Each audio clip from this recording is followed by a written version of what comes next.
Ya está grabando.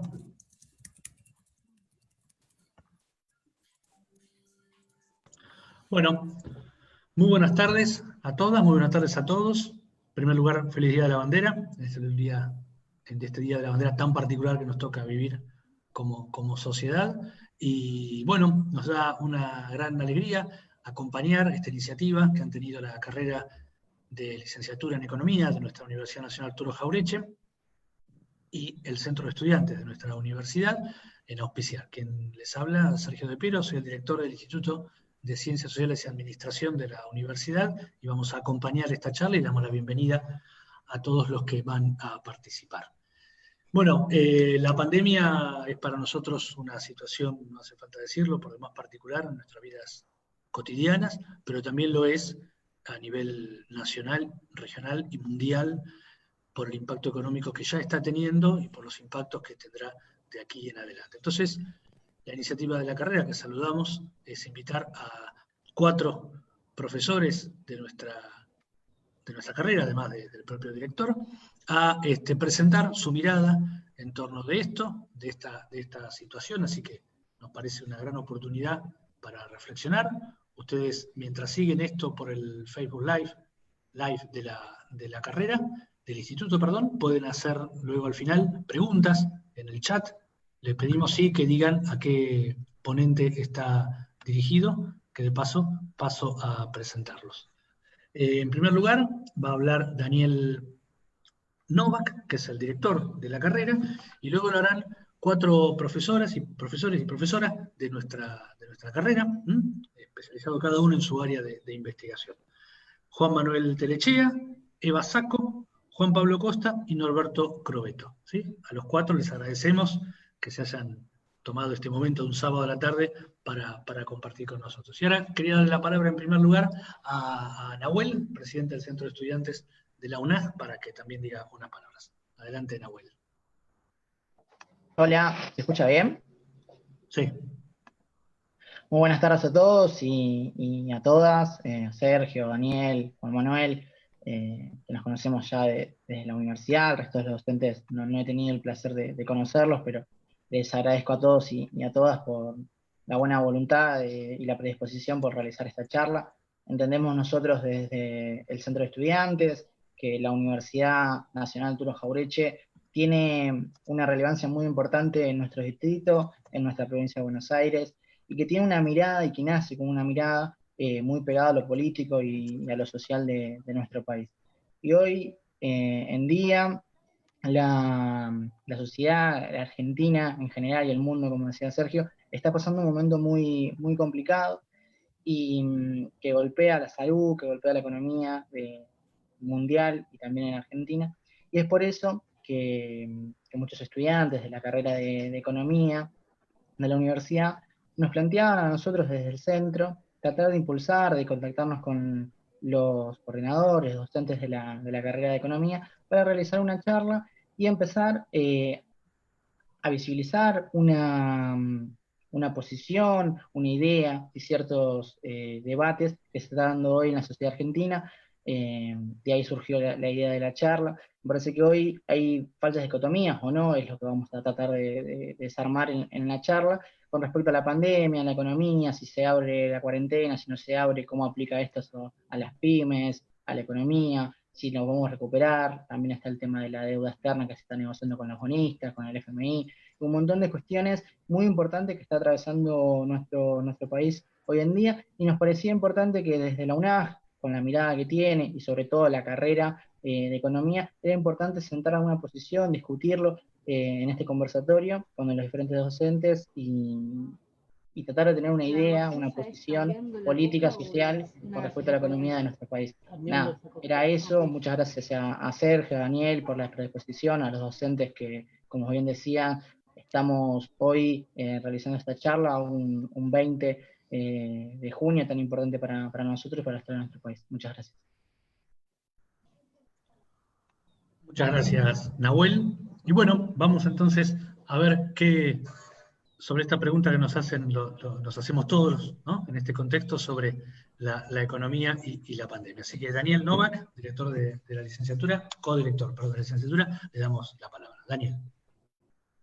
Bueno, muchas gracias. Primero quiero saber si me están recibiendo bien. ¿Sí? Perfecto. Bueno, entonces, en primer lugar, le quiero agradecer al Centro de Estudiantes que ha tenido esta iniciativa de poder recoger la inquietud de algunos estudiantes de la carrera para poder analizar y discutir un poco con respecto a este tema tan complicado y tan importante que estamos viviendo en estos momentos. También destacar que hoy, 20 de junio, también es un día, una fecha importante para los economistas porque es la fecha que conmemora el fallecimiento del primer pensador economista argentino y del último, es decir, de Juan Manuel Belgrano y Marcelo Diamant. Antes de Juan Manuel Belgrano había poco en materia de pensamiento económico nacional y después de Marcelo Diamant casi nada. Todos repetimos cosas, pero ideas originales pocas. Así que quisiera también dejar esta idea y esta memoria con respecto a ambos pensadores. Con respecto al tema que nos convoca, que bueno, es un tema bastante complicado, bastante complejo, muy controvertido, muy debatido, la primera cuestión es si es un falso dilema o no es un falso dilema el de la economía y la salud. Y aquí voy a plantear mi posición personal. Yo creo que es un dilema absolutamente real, si no, no lo estaríamos discutiendo. Es decir, esta cuestión entre cuánto paramos la economía por la salud o cuánto desatendemos la salud por la economía es un dilema. Y siendo un dilema, lo importante es tener en cuenta que en nuestra ciencia, que es una ciencia social, lo que tenemos nosotros que tener en cuenta es que es la ciencia de los dilemas. O sea, siempre en economía tenemos un dilema generalmente entre dos o más objetivos. Y siempre tenemos que estar discutiendo qué atendemos primero y qué atendemos después, o qué dejamos de atender para un objetivo. Eso es lo que nos está pasando en estos momentos con el tema de la pandemia. Acá quiero también destacar y diferenciar lo que es la pandemia como tal, que es un fenómeno mundial, es un fenómeno que nos abarca a todos y todas en todo el mundo, de lo que son las respuestas o las reacciones de cada país con respecto a la pandemia. Concretamente lo que me estoy refiriendo es a la diferencia entre pandemia y cuarentena, o la reacción que cada gobierno ha tenido con respecto al tema de la pandemia. Y también es importante que tengamos en cuenta cuáles son los grados o la profundización con la que encaramos el tema de defender la salud. Cuando estamos frente a un dilema como este en el que estamos, evidentemente el que tiene que definir cuál es la prioridad y cómo se hace para atender una cosa o la otra, o una cosa en lugar de la otra, es el gobierno de turno. Y el gobierno de turno es el gobierno que hemos elegido a fines del año pasado, y que por lo tanto tiene la responsabilidad de definir cuál es la prioridad que le va a dar a una cosa o la otra. Esto no quiere decir que las decisiones no tengan costos y no sean opinables. Y tampoco quiere decir que todos tengamos que aceptar o rechazar, porque sí, porque estamos metidos de un lado o del otro lado de la grieta, lo que haga o no haga el gobierno con este tipo de cosas. Hay cuestiones que son muy importantes en estos momentos que están sucediendo. Yo quiero compartir muy brevemente algunas, no sé si está llegando a la pantalla de todos lo que estoy queriendo compartir, es una presentación que lo primero que nos plantea es qué está pasando con el nivel de actividad económica, no solamente por la pandemia y por la cuarentena, sino como una tendencia que ya venía por otros motivos que tienen que ver con la gestión del gobierno anterior. Pero, por ejemplo, una cosa importante que tenemos que tener en cuenta es que, de acuerdo a la información que nos brinda el INDEC, la actividad económica está cayendo un 11,5% en el mes de marzo con respecto al mismo mes del año anterior. Pero no solamente eso, sino que también la industria manufacturera está cayendo más del 33%, es decir, la tercera parte de su nivel de actividad. Y el indicador de coyuntura de la actividad de la construcción ha caído un 75% en el mes de abril. Fíjense la diferencia entre las cifras que son de abril y las que son de marzo, porque la cuarentena, recordemos que empieza el 20 de marzo. Esta caída de la actividad también la vemos en otros rubros. Esto lo va a profundizar mejor alguno de nuestros otros expositores, pero por ejemplo tenemos una caída en los servicios públicos ya en el mes de marzo del 8,1%. Esto quiere decir que la decisión que se ha tomado, e independientemente de cuánto la justifiquemos o la apoyemos o no, está implicando un costo económico sumamente importante. Y esto es parte del dilema que es el que nosotros estamos tratando. Quizás en este punto, a mí me gustaría resaltar el hecho de que el gobierno se está manejando con un comité de expertos. Y la pregunta que yo me hago, o digamos la cuestión que yo me planteo con respecto a esto del comité de expertos, es cómo está compuesto ese comité de expertos. Porque las cuestiones que nosotros estamos planteando desde el punto de vista económico tienen que ver con cientistas sociales. Y en el comité de expertos hay un predominio muy importante de científicos de las ciencias duras. Como nuestra ciencia económica es una ciencia social, no tenemos leyes inmanentes y que tengan una sola solución y una sola respuesta. De modo que no es lo mismo estar considerando temas de ciencias duras que temas de ciencias sociales. Me pregunto yo si no sería conveniente que en nuestro comité de expertos que tiene nuestro gobierno haya cientistas sociales como psicólogos, psicólogos sociales, antropólogos y economistas que somos cientistas sociales. Voy ahora a la segunda pregunta o la segunda orientación que nos da esta discusión, es desde qué punto de vista, desde qué economía estamos hablando, cuando nosotros decimos o estamos discutiendo si la prioridad es la economía o la salud. Nosotros, los economistas que nos denominamos o autodenominamos heterodoxos, lo que estamos en general es no pensando solamente en la economía del capital, como se dice habitualmente, en que la economía siga dando buenos negocios y buenas oportunidades de inversión. Nos preocupa, por sobre todas las cosas, el trabajo, es decir, no solamente el capital, sino también el trabajo. Y el tema es que con estas decisiones que se han tomado desde hace 3 meses, evidentemente el que está pagando el precio más alto en esto es el trabajo, es decir, la fuerza de trabajo. Cuando estamos diciendo quédate en casa para cuidarte, te estamos diciendo casi a 1/3 de la población económicamente activa que no salga a trabajar y a generar los recursos que necesita para su supervivencia. Esto es sumamente importante que lo tengamos en cuenta, porque no es solamente que digamos, bueno, como la economía está cayendo y el nivel de actividad también, ahora las ganancias son menores. No estamos hablando de eso nosotros. Lo que estamos hablando es qué pasa con el trabajo, qué pasa con la fuerza de trabajo y qué pasa con la gente a la que le decimos que no puede salir a generar su propio ingreso y a promover su propio trabajo. Y esto lo estoy diciendo desde un lado que podríamos decir desde una zona de confort. ¿Por qué? Porque yo estoy cobrando, y la mayoría de mis colegas también, que estamos en la universidad, los mismos salarios que estábamos cobrando antes de la cuarentena. Y trabajamos en casa con un poco más de esfuerzo, con un poco más de tiempo, lo que sea, pero seguimos cobrando lo mismo. En cambio, hay muchos asalariados que sus sindicatos han tenido que negociar reducciones de salario con sus empresas, y ni hablemos de la gente que trabajaba por su cuenta y que no puede generar o salir a generar sus propios ingresos y su propio trabajo.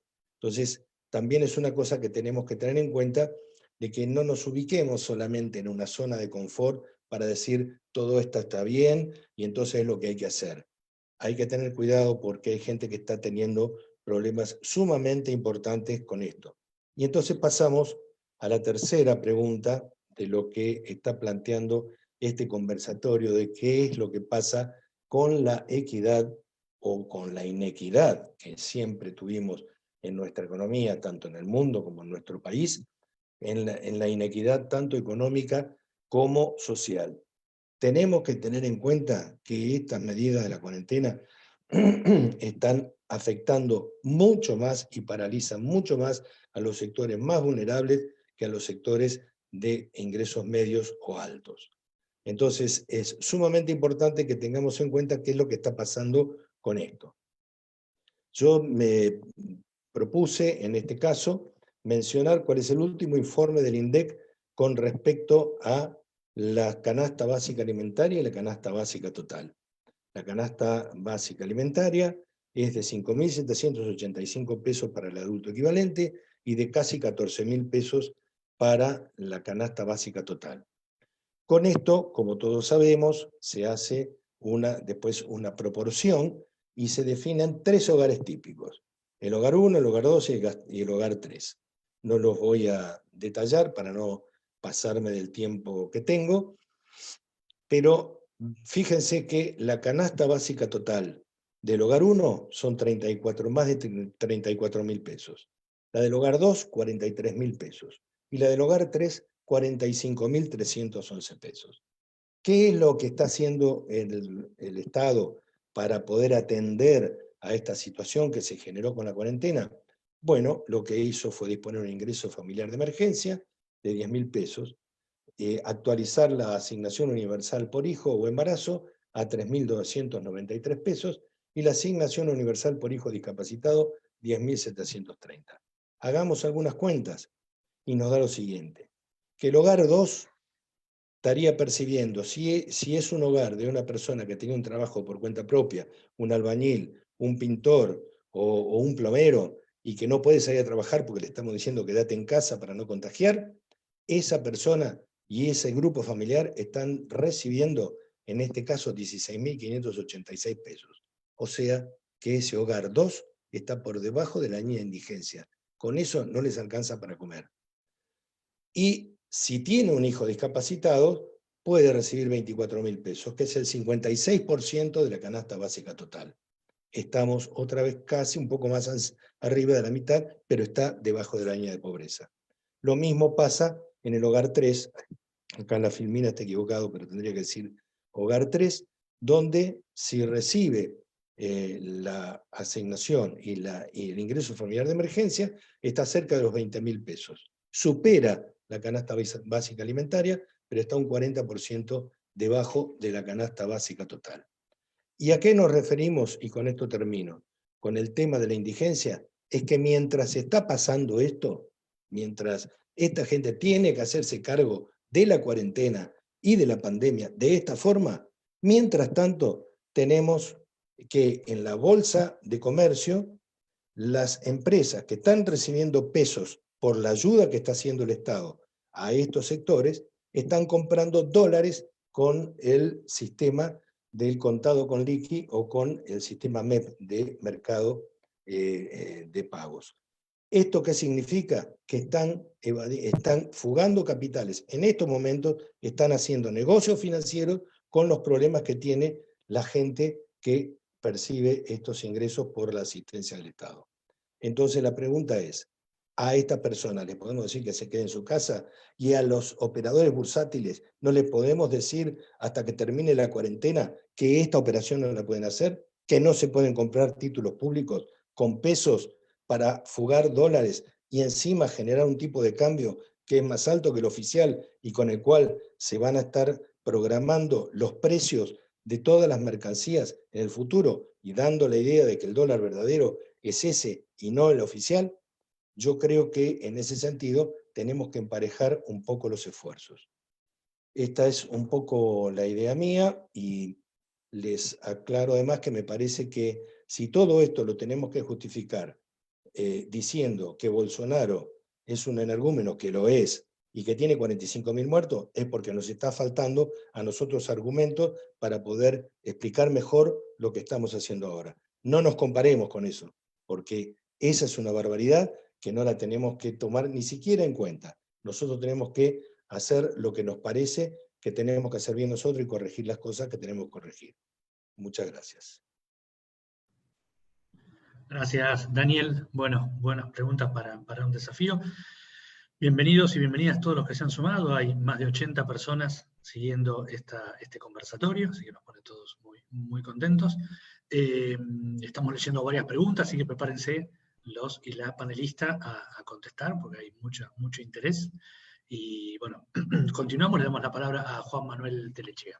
Juan Manuel, si querés, muchos te conocen, pero Daniel, como ustedes saben, es profesor de Introducción a la Economía en nuestra carrera. Si quieren los docentes contar un poco en qué carrera están dando, en qué materia, perdón, están desempeñándose en la Jauretche. Muchas gracias, Sergio.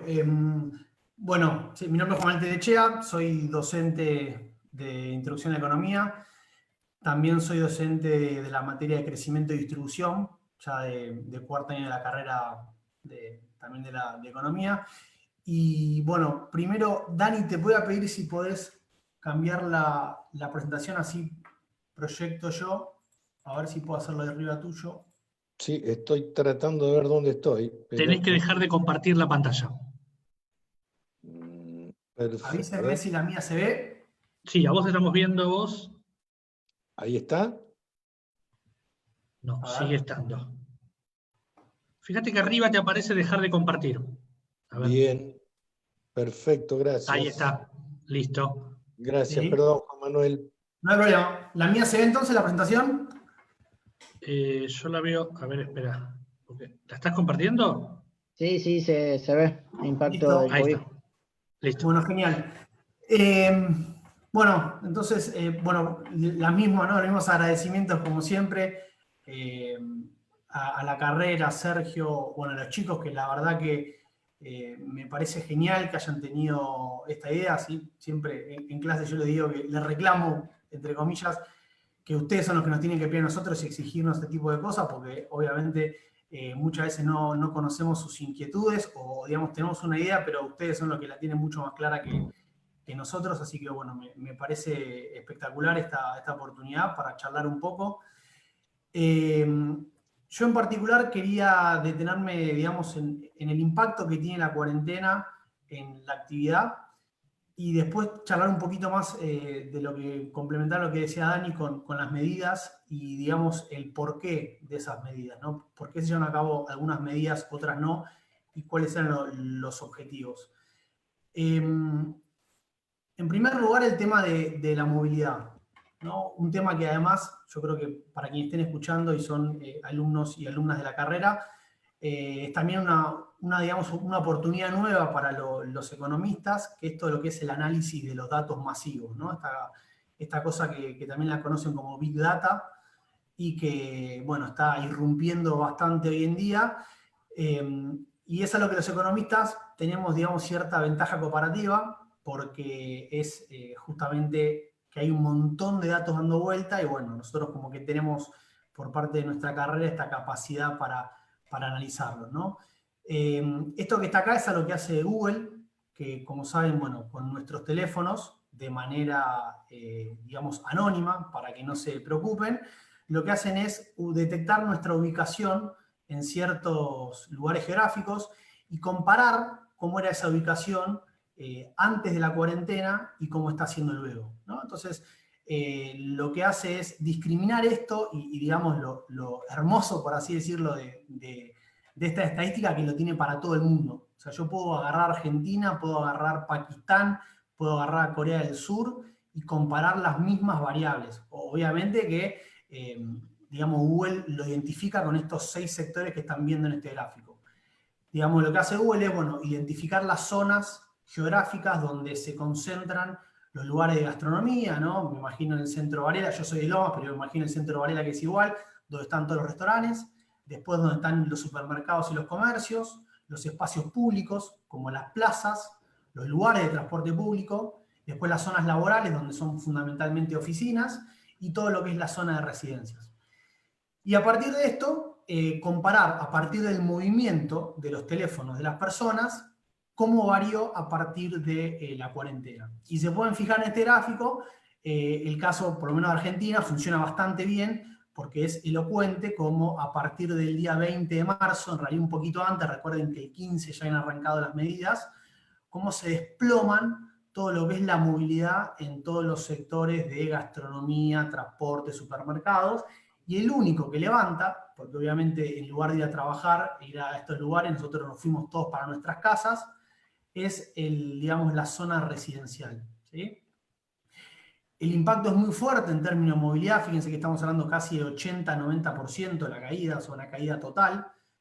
Insisto, recuerden los primeros días ya quedaron tan lejos, ¿no? Parece que fue hace un año, pero digamos, la 9 de julio, ¿no? Las avenidas completamente vacías.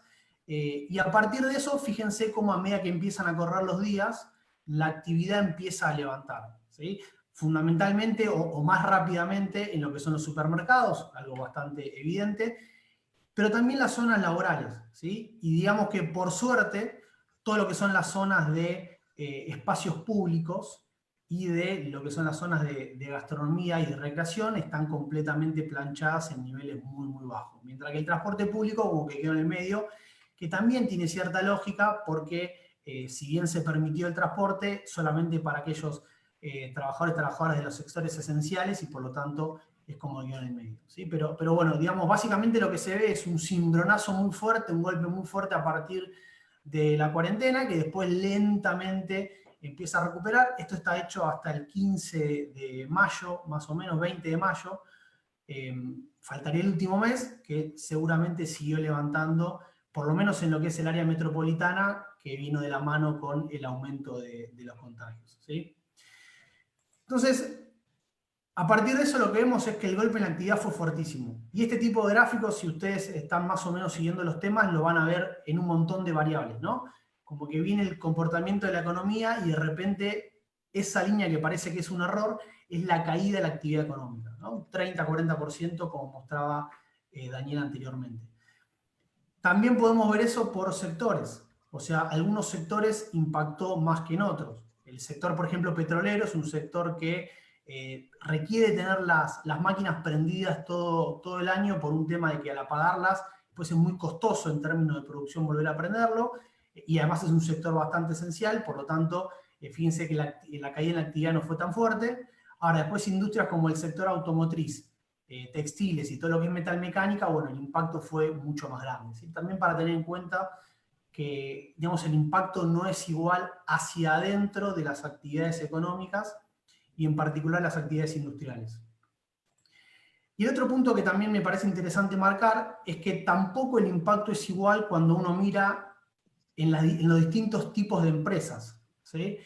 Digamos que el freno en la actividad fue mucho más fuerte para las pymes. Acá lo que están viendo es cómo fue el impacto para las empresas que tienen más de 200 empleados, empresas que tienen, digamos, de 50 a 200, y para las pymes. Uno podría decir, las de acá abajo son las pymes, estas son las medianas empresas, y acá tenemos las grandes empresas, ¿no? Que tiene bastante lógica, porque las grandes empresas tienen mayor espalda financiera y eso les permite también, digamos, atravesar mejor un periodo bastante fuerte de ventas nulas o con ventas muy por debajo de lo que son los niveles normales de estas empresas. Y entonces, digamos, entender que impacta distinto por rubro, pero que también dentro de cada rubro impacta distinto por el tamaño de las empresas, ¿sí?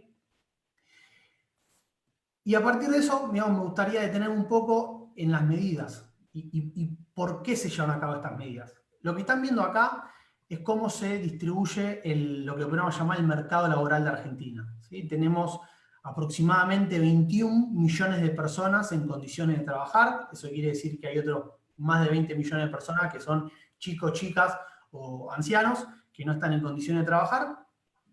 Y de ese 21 millones que tenemos de personas, tenemos más de 19 que están empleadas y casi 2 millones que están desempleadas, ¿sí? Pero además, cuando uno, digamos, se pone a mirar qué hay dentro de estas 19 millones de personas que tienen trabajo, lo que encuentra también es que también es un mercado muy heterogéneo, ¿sí? ¿Por qué? Porque ahí dentro de las personas que tienen trabajo, tenemos gente que tiene un trabajo registrado, es decir, que tiene un trabajo en blanco, pero después tenemos gente que trabaja en negro, el sector informal, y también tenemos un sector que está ahí medio en el medio, valga la redundancia, que son los cuentapropistas, ¿no? Estos vendedores, aunque muchas veces pueden ser una persona que ofrece un servicio y que gana mucha plata, pero la gran mayoría de las veces son, digamos, pequeños vendedores, que muchas veces hasta pueden ser incluso changas, ¿no? Digamos, gente que vive con un ingreso bastante bajo. Entonces, uno puede decir, lamentablemente, casi el 50% de esta población es una población vulnerable, en el sentido que por el tipo de trabajo que tiene y por los ingresos que tiene, el freno total de la economía que digamos, impactó a través de la cuarentena le pega de lleno a este universo potencial de gente, ¿sí? Estamos hablando prácticamente de 10 millones de personas.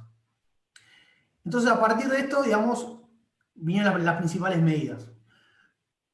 ¿Cuál fue, decíamos, el objetivo de esas medidas? Bueno, por un lado, digamos, tratar de sostener el ingreso de estas personas vulnerables, ¿no? del sector informal, de la gente que estaba desempleada, y ahí es donde, digamos, se estableció el ingreso familiar de emergencia, que me imagino que ya lo habrán visto alguna vez, digamos, la transferencia por parte del Estado de 10.000 pesos para personas que cumplen justamente todos estos requisitos, ¿sí? Y por otro lado, después, medidas que están apuntadas a todo lo que es la parte productiva, donde la gran medida fundamental fue el ATP, que es este programa que el Estado subsidia el 50% del salario de las empresas que justamente no están pudiendo vender. Las empresas, digamos, tienen que demostrar que su nivel de facturación cayó bastante y por lo tanto eso lleva a que, digamos, si el Estado lo aprueba, le paga el 50% de los salarios de los trabajadores, justamente con la idea de que la empresa no cierre, ¿no? Y que no eche a los trabajadores. Así que sería esa la lógica, a pesar de que, digamos, el Estado también reglamentó el hecho de que está prohibido despedir por un tema justamente para tratar de contener a las empresas que no cierren y a su vez justamente poder mantenerlas para que luego, cuando la economía reactive, esas empresas puedan volver a producir, ¿sí? Y acá lo último que me gustaría charlar, y con esto cierro, es algo que en economía nosotros siempre llamamos la analogía de la sábana corta, ¿no? Porque, digamos, también es parte de lo que llamamos como los dilemas, ¿no? Esto de me quiero tapar el pecho y entonces se me destapan los pies, y si me tapo los pies se me destapa el pecho. Bueno, acá pasa un poco con estas medidas, ¿no? El Estado, digamos, fue rápidamente a inyectar dinero a través del ATP y del IFE en la economía, pero bueno, como ya venía una economía bastante golpeada, el problema es que eso genera un déficit fiscal. Y ese déficit fiscal, a su vez, es digamos, una señal de atención para el proceso de reestructuración de la deuda, porque los acreedores te están diciendo, che, mirá, vamos a tener que pagar, y aumenta el déficit fiscal, ¿sí? Y a su vez eso, como recién decía Daniel, también puede tener un impacto en la brecha cambiaria, porque esos pesos puede ser que se vuelque una parte de esos pesos a la compra de dólares. Entonces, por eso una sábana corta, porque, digamos, el Estado soluciona un problema, pero a veces, digamos, como efecto colateral de esa solución, le surge otro, y ahí tiene que ir y solucionarlo. Entonces, digamos, una situación bastante compleja y novedosa, en la cual el Estado está tratando con diferentes herramientas de poder solucionar al mismo tiempo todos estos problemas, ¿sí? Pero bueno, la idea era un poco combinar datos con medidas, y dejar el lugar ahora para que después Eva nos comente un poco más de las cuestiones vinculadas con el tema de género también en el mercado laboral, que es un tema sumamente importante para el análisis, ¿sí? Así que bueno, muchas gracias. Muchas gracias, Juan Manuel. Seguimos acá en el conversatorio sobre pandemia y economía, desde la carrera de Economía de la Universidad Nacional Arturo Jauretche. Y ya le damos la palabra entonces a la profesora Eva Sacco para continuar con este debate. Eva. Bueno, gracias, Sergio. Ahí voy a compartir. Voy a intentar compartir. Ahí está. Ahí está.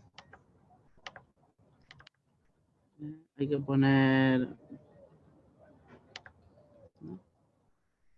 Bueno, yo quería arrancar mi presentación con una cita a una economista feminista, Catherine Marcal, que escribió un libro que se los recomiendo, se llama ¿Quién le cocinaba la cena a Anne Smith? Si se quiere tener una visión del conjunto de la economía, no se puede ignorar lo que la mitad de la población hace la mitad del tiempo, ¿sí? Claramente, la pandemia es regresiva. La pandemia tiene efectos que son sumamente regresivos, y así como profundiza las desigualdades en el mercado laboral, profundiza las desigualdades entre empresas pequeñas y empresas grandes, profundiza las desigualdades de clase, también profundiza las desigualdades de género. Yo voy a citar algunos números, otros probablemente ya los conocen, ¿sí? Sobre cómo era la situación de las mujeres previo al coronavirus. La tasa de actividad femenina era de 49,2% versus un 70,2% de los varones. Las mujeres trabajamos menos que los varones de manera remunerada, contrapartida de la mayor dedicación que tenemos las mujeres a las tareas del cuidado, a las tareas hogareñas, pero además tenemos mayor tasa de desocupación, mayor tasa de desocupación horaria. Cuando se habla de los informales, Juan Manuel, el 36% de las mujeres versus el 34,3% de los varones. Son mayoría de mujeres las informales. Y además cuando nos insertamos profesionalmente, las mujeres lo hacemos en ocupaciones específicas que están muy feminizadas, como por ejemplo salud y educación. Justamente gran parte de las trabajadoras esenciales y trabajadoras esenciales son mujeres, ¿sí? Lo cual, eso, cuando una mujer tiene que compaginar las cargas del trabajo con lo que tiene que ver con el rompimiento de las redes de cuidado, ¿sí? Congeniar con las tareas hogareñas, el cuidado de los menores, de discapacitados, de ancianos, se complejiza mucho la situación. Y las trabajadoras, en hogares, ¿sí? Las trabajadoras domésticas, es un sector que ocupa más del 20% de la mano de obra femenina, es el 5% del empleo total, y en una gran cantidad de los casos, en un 75% de los casos, son trabajadoras, y hablo de trabajadoras porque el 97% son mujeres, informales, ¿sí? Ese 25% fue un logro de bueno, la gestión kirchnerista, cuando se avanzó con un blanqueo compulsivo en muchos casos, pero no se pudo pasar más del 25%. Antes era solo el 7%. ¿Sí? Entonces las trabajadoras informales son justamente uno de los sectores, las trabajadoras domésticas son justamente uno de los sectores más golpeados por la crisis y que forman parte de esa legión justamente de trabajadores vulnerables. Acá quise compartir algunos datos, hay pocos, sobre lo que significa bueno, el aislamiento social y su impacto de género, ¿sí? A ver, para poder leer. La internalización de las tareas del cuidado al interior de los hogares, ¿sí? Se rompieron todas las redes de cuidado. Esto de llevo el nene, la nena a la escuela, me voy a trabajar. Ahora las madres, ¿sí? Las mujeres cuidadoras, somos madres, maestras, trabajadoras domésticas, cocineras. En un gran porcentaje, ¿sí? Aumentó un 15% las personas que realizan tareas de cuidado, ¿sí? El 26% de las mujeres no posee tiempo libre. Entre las mujeres pasadas por las tareas de cuidado, a ver si puedo correr esto, es un 19,2% más de los varones que se sienten sobrepasados por las tareas de cuidado. Esto de tener que cocinar, limpiar constantemente, no tener ayuda, tener que educar a los niños y a las niñas en casa. Y el 59% de las mujeres que siguen trabajando por tener actividades esenciales y el 57,5% de quienes trabajan desde su casa, los y las trabajadoras, pero en este caso estamos hablando de las trabajadoras que estamos haciendo teletrabajo, más del 50% se sienten superados, ¿sí? Por las tareas laborales en la pandemia. Entre los varones el porcentaje es, miren cómo acá se invierte, ¿sí? Entre los que salen a la calle a trabajar, que son trabajadores esenciales o exceptuados, el 32,6% de los varones se sienten sobrepasados por las actividades laborales, y de los que se quedan en casa, ¿sí? Que siguen haciendo teletrabajo, el 43,6%. Esta es una de las pocas encuestas del Observatorio de Género y Políticas Públicas que habla sobre la situación de los trabajadores y las trabajadoras en la situación, bueno, de la pandemia y y haciendo eje justamente en esta situación del trabajo y del corte de género. Pero yo tenía acá algunos datos más sobre justamente ese sector de los trabajadores y las trabajadoras domésticas. El 72% de los trabajadores domésticos en el mundo están siendo afectados negativamente, y ese total, el 68% son mujeres. Este es un dato de la Organización Internacional del Trabajo al 4 de junio. En América Latina y el Caribe, una sociedad claramente además donde el enfoque de género y la división sexual de trabajo es muy fuerte, ¿sí? En nuestra región, bueno, el porcentaje de trabajadores y trabajadoras domésticas que está siendo muy afectado por la crisis del COVID-19 es el 77%, pero en nuestra región es un trabajo mucho más, que ya es feminizado a nivel mundial, mucho más feminizado. Casi el 90% del total de los trabajadores y trabajadoras domésticas son mujeres, ¿sí? Hay una encuesta que se hizo en un grupo de investigación de la UNLA y el CONICET, donde se da cuenta que el 33,1% de las trabajadoras domésticas siguen cobrando su trabajo, solamente, el 33,1% de las trabajadoras siguen cobrando su salario completo, ¿sí?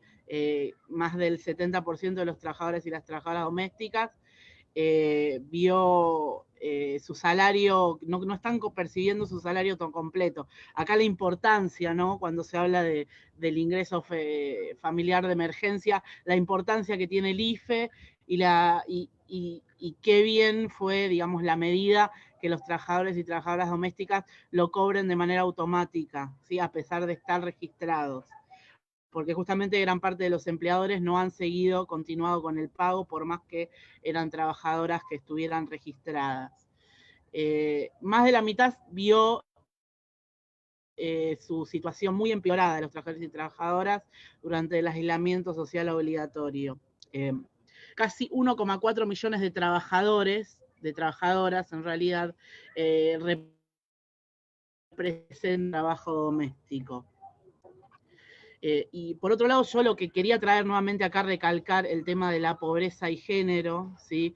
Que la feminización de la pobreza, ese fenómeno del que se habla mucho, si uno analiza lo que es la pobreza por género, más o menos hay la misma cantidad de varones y mujeres pobres. Sin embargo, cuando se hace un análisis a nivel hogar, ¿sí? Aparece que del total de hogares pobres, el 60% son hogares monoparentales con jefatura femenina, ¿sí? Una gran cantidad de los hogares pobres, aparece la pobreza cuando se habla de los hogares monoparentales, de las mujeres solas criando niños y niñas.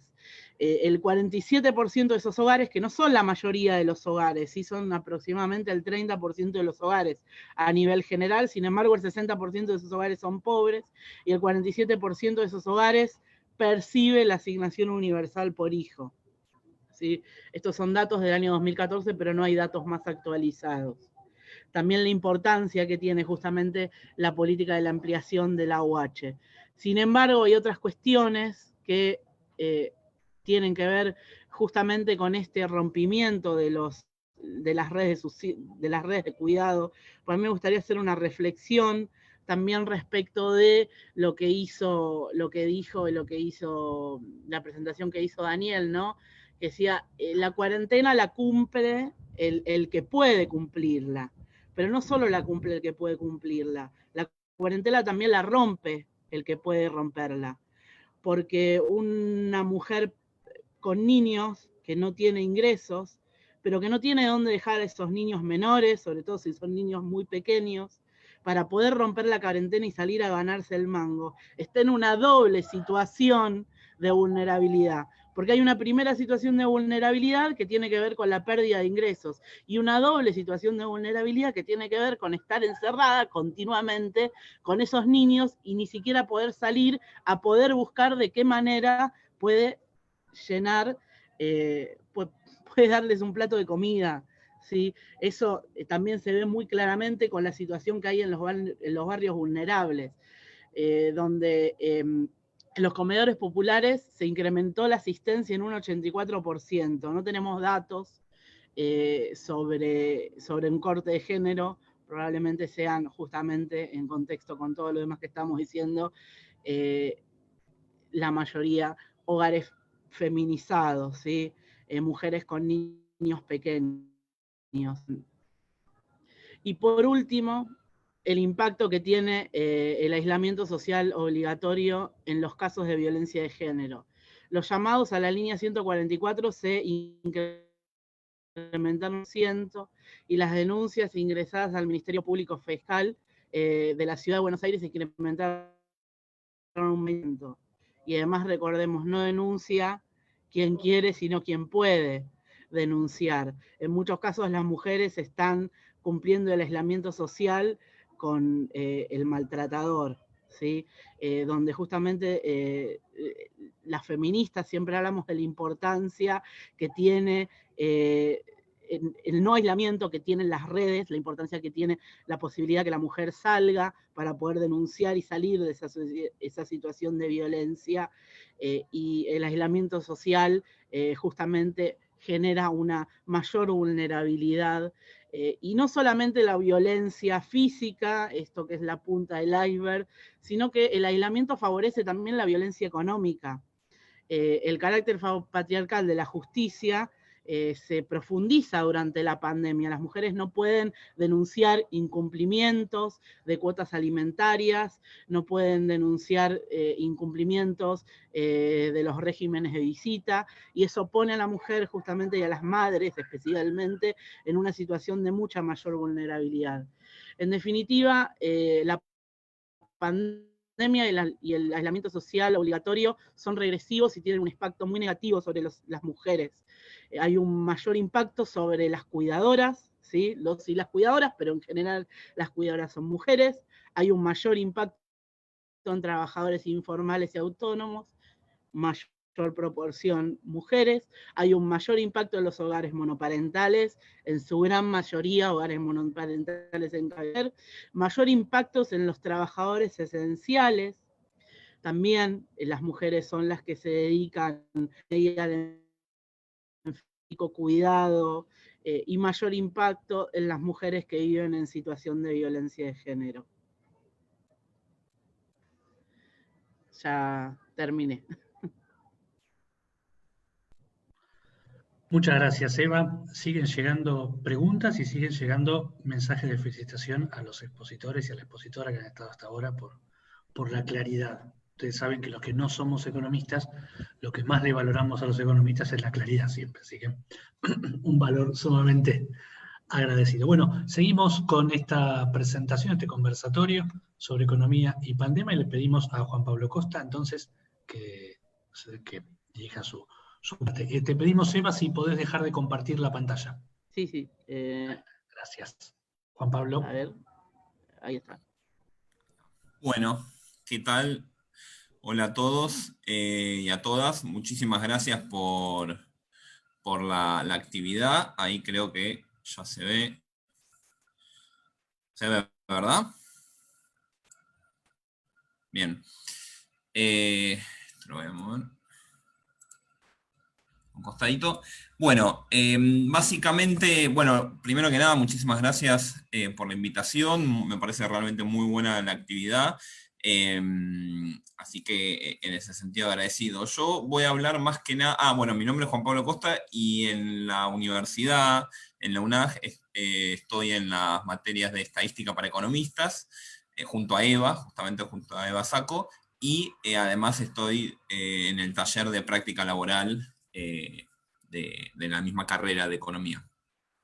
Bueno, en esta ocasión voy a hablar más que nada de los impactos que ha tenido la pandemia en el mundo del trabajo, ¿sí? Y digamos, vamos a trabajar a verlo en términos generales, intentando yendo de lo general a lo particular en el caso de la Argentina. Entonces, vamos a ver algunas cuestiones más generales. Por un lado, obviamente, los impactos, el impacto fundamental que ha tenido la pandemia en la economía mundial es, por un lado, una paralización en un momento, incluso si ustedes recuerdan, casi total de la actividad económica, incluso de la producción, y una paralización obviamente del comercio y los intercambios a nivel mundial, ¿sí? No solo hablamos de los comercios de proximidad, sino incluso los intercambios entre los países. Acá tenemos algunos indicadores, no quiero detenerme mucho en esto para poder profundizar lo demás, pero efectivamente indicadores que muestran, digamos, la enorme caída que ha tenido la economía a nivel mundial, comparada con grandes crisis históricas, digo, como la crisis del 30 u otras crisis, la crisis del petróleo, crisis realmente muy, muy fuertes de la economía a nivel global. Este es el precio del petróleo, como vemos, a mínimos históricos. Obviamente la paralización de la actividad económica ha perjudicado mucho, digamos, este sector. Y una cuestión bastante interesante que ha generado esto es una profundización de la crisis de las cadenas globales de valor, que ya venían un poquitito golpeadas con la guerra comercial entre Estados Unidos y China, pero la idea esta de deslocalizar la producción a lo largo y ancho de todo el mundo, las grandes empresas, las grandes firmas, digo, hablamos por ejemplo de Apple, Samsung, todas las grandes empresas que producen los productos fundamentalmente electrónica y textil, pero en general todos los productos, las automotrices también, tienen desparramada su producción a lo largo del mundo en distintos países y van produciendo distintas partes. Bueno, la paralización obviamente del comercio y de la posibilidad de intercambio ha generado prácticamente una ruptura de las cadenas globales de valor, profundizando una tendencia a la relocalización, ¿sí? Es decir, a la vuelta de esas empresas a sus países de origen, concentrando nuevamente la producción, un poco lo que era como tendencia a la época previa a la década del 80. ¿Sí? Ahora, para meternos más en el mundo del trabajo, fijémonos, ahí ya se encuentran las primeras estimaciones de la OIT, la Organización Internacional del Trabajo, en términos de impacto a nivel global, y es realmente muy, muy fuerte el impacto que ha tenido la pandemia. Fíjense que en el primer trimestre, en solo 3 meses, se perdieron casi el 5% de las horas de trabajo a nivel mundial, que puede parecer poco, ¿sí? Porque uno dice, bueno, 5% no es tanto, pero en términos agregados realmente es mucho. Esto equivale a 135 millones de trabajos, de puestos de trabajo de tiempo completo, ¿sí? De trabajos de 8 horas diarias. Para el segundo trimestre se estima una pérdida aún peor, porque recordemos que el primer trimestre en realidad tenemos más o menos a nivel global desde mediados de febrero comienza la crisis fuerte, ¿sí? En la Argentina un poco más tarde. Pero para el segundo trimestre ya se desarrolla en toda su extensión y se estima una pérdida aún peor, ¿sí? De equivalente a 305 millones de puestos de trabajo, el 10% de las horas totales de trabajo en todo el mundo se han perdido. Obviamente esto está medido en horas de trabajo, hay que considerar, un poco lo plantearon los expositores previos, digamos, el problema que genera la destrucción del entramado productivo, ¿sí? En muchísimos casos empresas que directamente cierran o no pueden aguantar la situación, con lo cual no es que las horas de trabajo se recuperan tan simplemente. Ahora, además de esto, en la juventud en el sector de la juventud hay un impacto diferencial, ¿sí? Que es aún mayor. Por un lado, tenemos que los jóvenes están perjudicados porque o ven sus estudios interrumpidos o simplemente se incrementa, digamos, las dificultades que tienen para poder continuar sus estudios. Al mismo tiempo, hay una ola de pérdida de empleos y cierres de empresas, especialmente en los sectores que tienen mucho componente juvenil entre su fuerza laboral, ¿sí? Por eso la OIT justamente también plantea que el desempleo juvenil está aumentando más que el desempleo adulto, ¿sí? Un poco manifestando esta cuestión. Y obviamente esto implica a futuro mayores dificultades para reinsertarse en el mercado laboral, justamente porque la pérdida de empresas, no solo de horas de puesto de trabajo, sino la pérdida de empresas, va a ser en un punto más difícil la recuperación. Y acá tenemos algunos datos más, como por ejemplo que el 77% de los trabajadores jóvenes tiene un empleo informal, ¿sí? Obviamente los empleos informales están muchísimo más expuestos, ¿sí? No tienen las protecciones de las licencias y demás como los empleos formales. En los países de ingresos medios o ingresos medio bajos, esta proporción, en vez del 77%, se eleva a más del 90%, y además, los sectores de hotelería, alimentación y el comercio, al por mayor o al por menor, son los sectores más afectados, ¿sí?, por la pandemia, y al mismo tiempo son los sectores que más, como decía antes, más fuerza laboral juvenil tienen, con lo cual hay un impacto también mucho más fuerte para este sector de la población. Ahora, en términos generales, lo que podemos ver son dos cuestiones. Esto que puede generar, digamos, a futuro en el mercado de trabajo en el mediano plazo. Por un lado, mayores incentivos a la automatización, ¿sí?, industrial, y al reshoring, que es un poco lo que planteaba previamente, esta tendencia de las empresas a volver a relocalizar toda su producción en pocos países, porque si bien la baja de salarios puede incentivar o puede, mejor dicho, quitar incentivos a la automatización, es cierto que la paralización de la producción por las medidas de aislamiento y demás pueden generar mayores incentivos a la automatización. Obviamente las máquinas no se contagian, con lo cual es un beneficio para el capital. Ahora, hay otro elemento, esto más en el largo plazo desde el punto de vista del sector industrial, fundamentalmente. Ahora, desde el punto de vista del sector de servicios y de la economía en general, lo que podemos llegar a ver es un crecimiento de las modalidades de trabajo remotas, ¿sí?, lo comúnmente llamamos teletrabajo. Ahora, esto también genera toda una serie de desafíos en términos normativos y en términos de regulación laboral, ¿sí?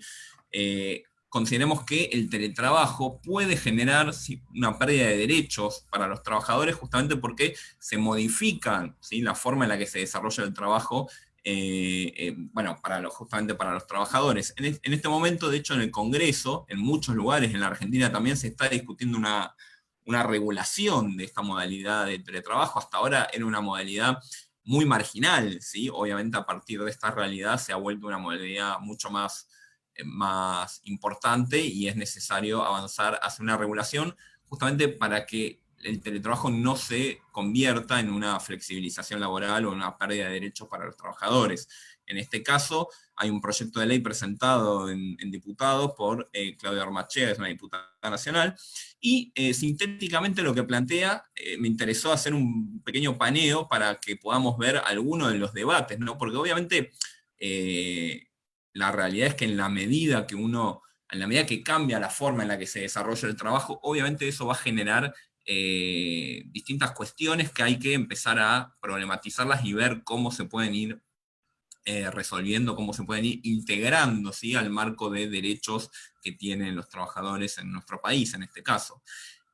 Bueno, el proyecto por un lado plantea que los trabajadores remotos o los teletrabajadores tendrán los mismos derechos que los trabajadores presenciales y nunca tendrán menor salario por la misma tarea, ¿sí? Además, el teletrabajo, bueno, va a estar regulado mediante los convenios colectivos, es decir, los convenios colectivos, ¿sí?, y las paritarias que negocian los sindicatos deberán incorporar la cuestión del teletrabajo como uno de los puntos a negociar justamente en las negociaciones paritarias. Existirá un lapso máximo anual de teletrabajo, o sea, un trabajador remoto no puede trabajar más de 3 meses de forma remota, y al mismo tiempo no podrán superar el 15% de los trabajadores presenciales.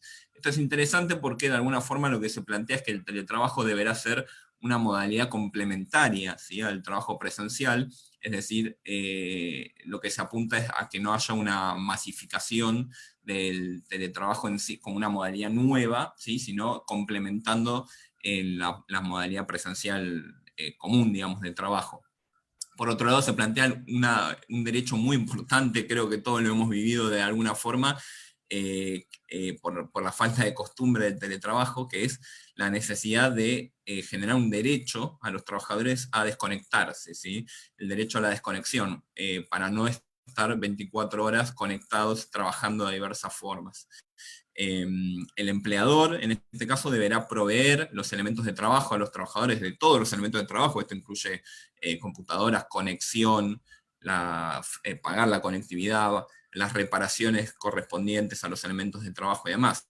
Obviamente, como esto fue una situación absolutamente inédita y repentina, todo el teletrabajo que se está haciendo con los elementos propios de los trabajadores, ¿sí? Acá no ha habido una provisión por parte de las empresas. Y además hay una, digamos, se plantea la posibilidad de que los trabajadores puedan optar por retomar o seguir realizando sus tareas, pero de forma presencial. Entonces, bueno, y al mismo tiempo se establece una serie de medidas que favorecen, o mejor dicho, impiden que se pierda el grado de sindicalización que tienen los trabajadores, porque pensemos que si una empresa que tiene una gran parte de su planta de trabajadores de forma remota, es mucho más difícil que esos trabajadores logren, ¿sí?, un grado de sindicalización, porque no van a tener relación con sus compañeros de trabajo, no van a tener delegados, no se van a conocer entre sí, etc. Es decir, que favorece una relación bilateral entre la empresa y cada uno de esos trabajadores, obviamente poniéndolos en peores condiciones a la hora de negociar salarios y condiciones de trabajo. Con lo cual, bueno, estas son algunas de las propuestas que se están planteando, pero me interesaba fundamentalmente que veamos, digamos, por un lado, los impactos a nivel agregado, ¿sí?, a nivel mundial, que son realmente muy, muy, muy fuertes, que ya está vislumbrando la Organización Internacional del Trabajo, y por otro lado, los impactos que puede tener en nuestro país, fundamentalmente alrededor de la nueva forma de trabajo remoto. Muchas gracias. Muchas gracias, Juan Pablo. Seguimos entonces con el simposio, con el conversatorio, con la verdad, además, bueno, como ustedes han visto, los panelistas se han repartido los temas, de modo tal que tenemos una mirada muy amplia sobre el fenómeno que nos toca vivir. Así que llegando a la última exposición, luego la invito a los ponentes a escuchar algunas preguntas que voy a leer de los que se están siguiendo esta conferencia, al profesor Norberto Crobeto, entonces, a dar su exposición. Norberto. Bueno, muchas gracias, Sergio, muchas gracias, Daniel, muchas gracias, compañeros. Bueno, voy a compartir directamente ya la presentación. Me parece que llegó por el final la presentación. Estoy apurado, parece.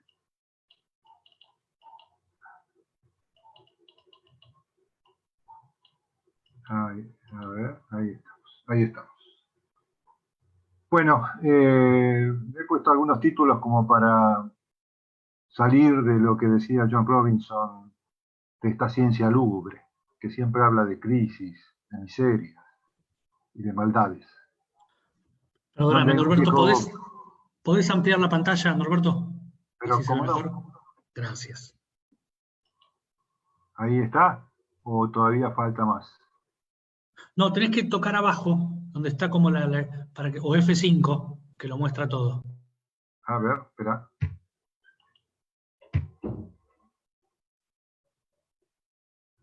A ver, espera un cachito. Ahí parece que está funcionando. ¿O no? Ahí está, ahí estamos. No, ahí está, listo, Perfecto. gracias. No, perfecto, gracias. Buenísimo. Bueno, donde hay un mango, viejo Gómez, se lo han birlado con piedra pómez, dice un tango, viejo tango del 33. Bueno, huelga decir el título por todo lo que han hablado, o sea, me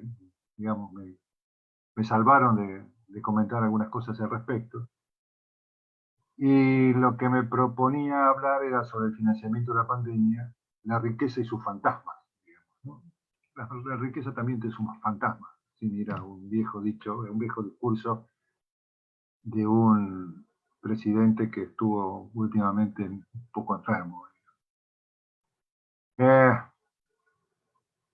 Digamos, acá, esto lo voy a leer, pero lo que sintetizo, se puede sintetizar esto, es que todo este déficit fiscal de que hablaba Juan Manuel, de que habló Daniel, de todos los efectos que habló Juan Pablo y Eva, se puede sintetizar también que como la economía es redonda, donde hay quien tiene un déficit, hay alguien que tiene un superávit. Y entonces, si la recaudación fiscal no alcanza y hay un déficit, es decir, que el gasto fiscal es mayor que la recaudación fiscal, ese déficit está percibido por el sector privado. Esto es casi una verdad contable, digamos, no hay mucho que explique. Y entonces, el problema que se presenta ahí es que si bien todos esos gastos, esos 3-4% de mayor y mayor déficit que hay, va a terminar siendo y termina siendo un mayor beneficio de las empresas. Porque puede haber alguna cuestión que se quede como ahorro en los empleados, en algunos profesionales, etcétera, pero en realidad no mueve ningún perímetro eso. Todo se va a transformar en una gran mejora de los beneficios. Y ese es el fondo de la cuestión, en mi opinión, de los paquetes que se están haciendo también en los países centrales para sostener, no tan, digamos, sostener un poco un cierto equilibrio social, pero también para sostener dentro de ese equilibrio social el valor de las empresas productivas, el valor de las empresas en sí.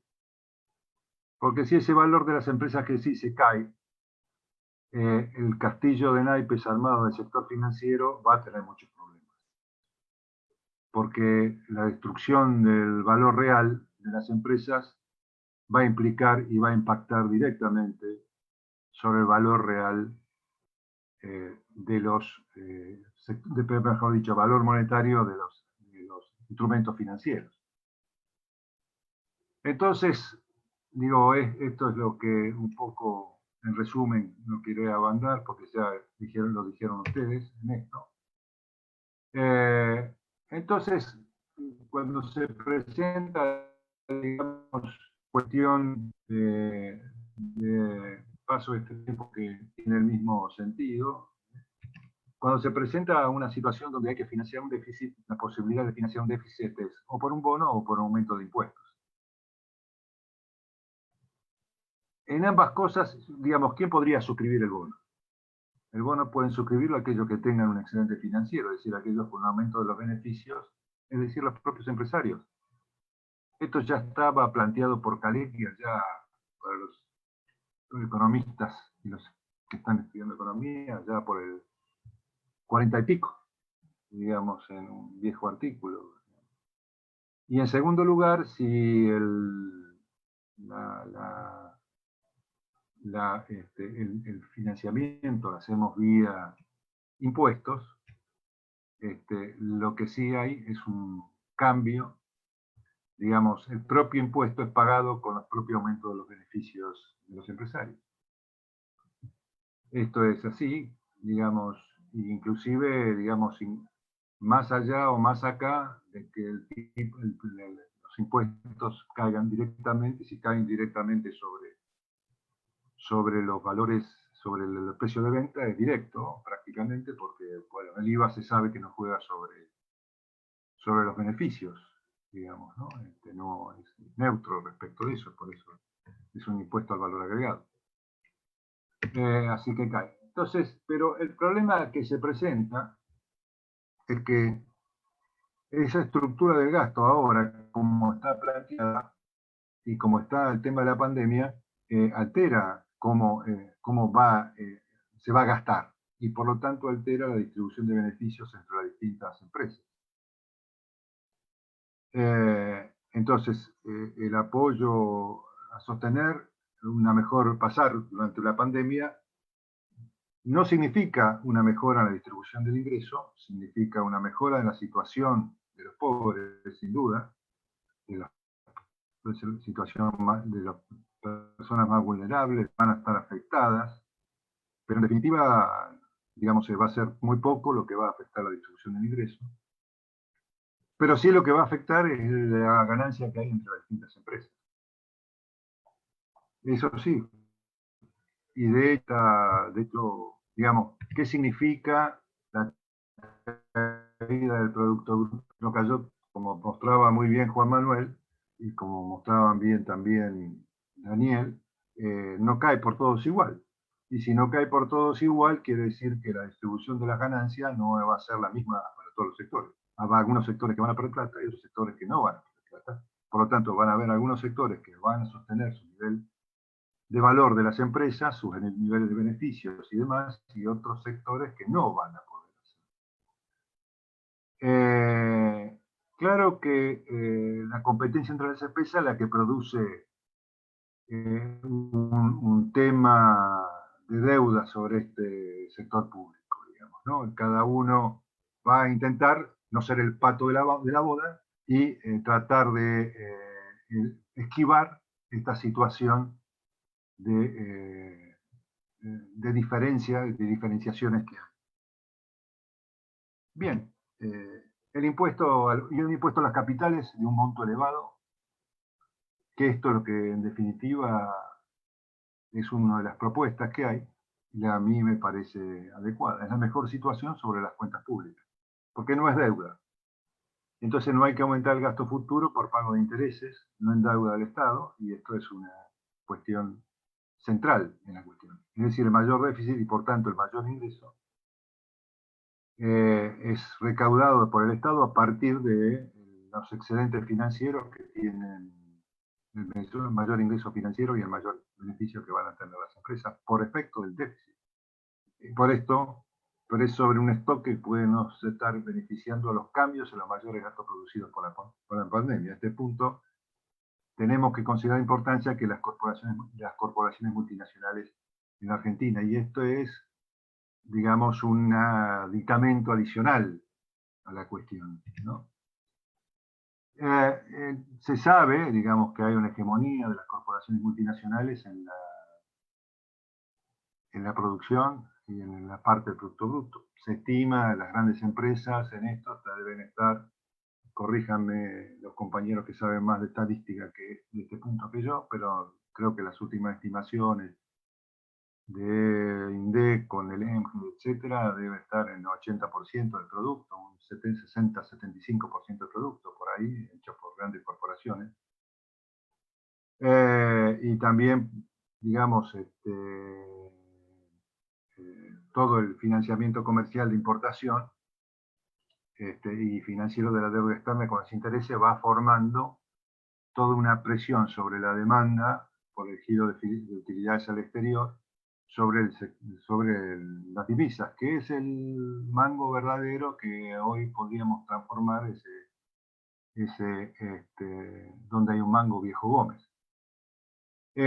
Lamentablemente, esto no es todo, digamos, ¿no? Esta presión que hay sobre el giro de utilidades al exterior, que tiene que ver con el pago de intereses, el pago del giro de utilidades al exterior, el pago de las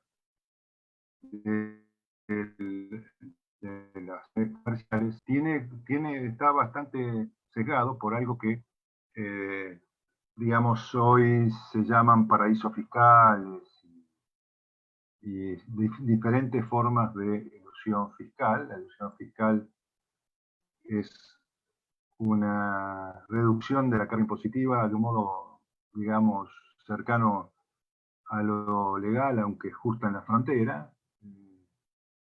Hay distintos métodos para esto, por ejemplo, la creación de deudas en un banco exterior por el cual se pagan intereses y la deuda es lo que se llama un back-to-back, en realidad es plata propia que se pone en un banco y el banco te la presta a sí mismo, digamos, cobrándote una comisión.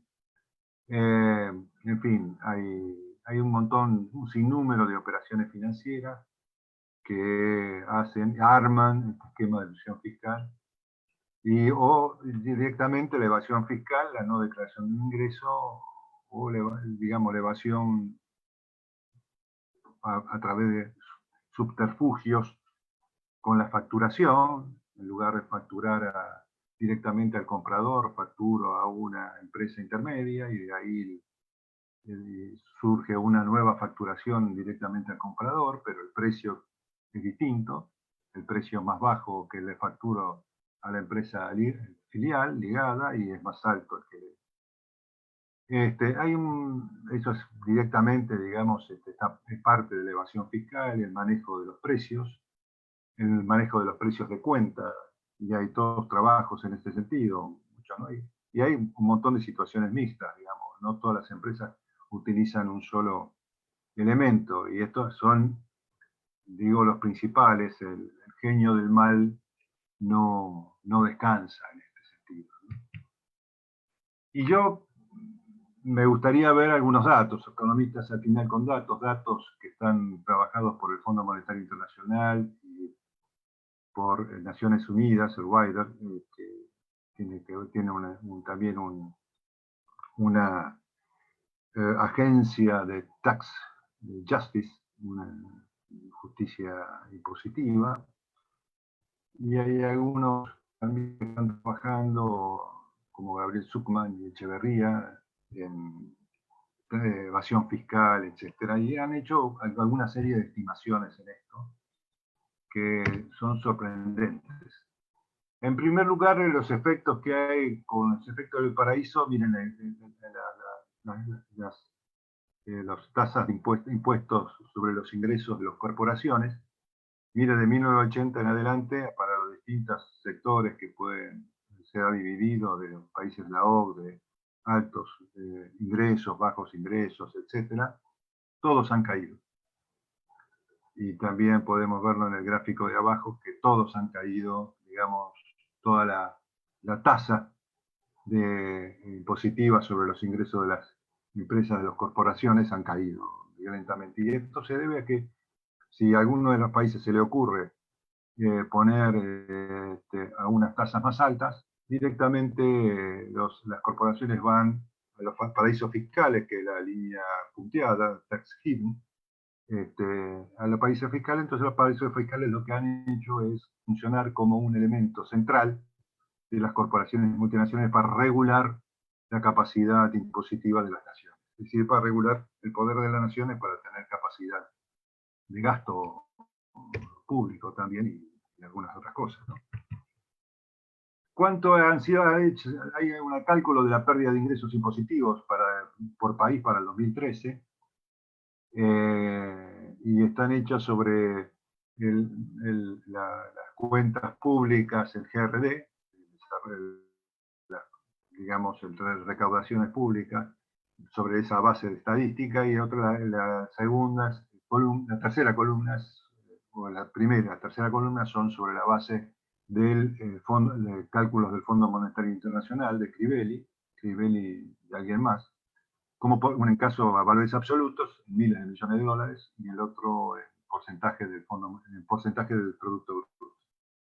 Fíjense cómo venimos posicionados. Esta nunca aparece en los diarios, digamos. Estamos octavos al revés. Y la cifra que se estima está entre 21.000 y 24.000 millones. Estamos hablando de 2013, que son entre un 5 y un 4,5, un 5% del PBI, digamos. Uno podría decir que por ahí la presión impositiva no es tanta como se dice, digamos, en Argentina, ¿no? Porque no vemos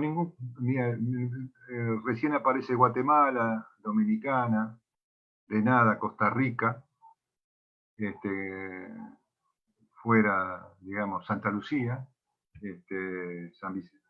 Bien, y no aparece ninguno de América del Sur, hasta bien entrada la cuestión, Perú, en el punto 41, con 5.000 millones.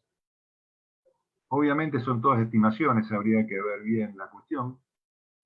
Fíjense en Estados Unidos en el 52, no es poca la plata, pero son, claro, frente al Producto Bruto, son 2% del Producto Bruto, también jugado en eso. En Brasil andaba por Bolivia, Uruguay en el puesto 74. Bueno, y después ya más abajo se empiezan a aparecer Alemania, España, Australia, Italia, Canadá, Grecia.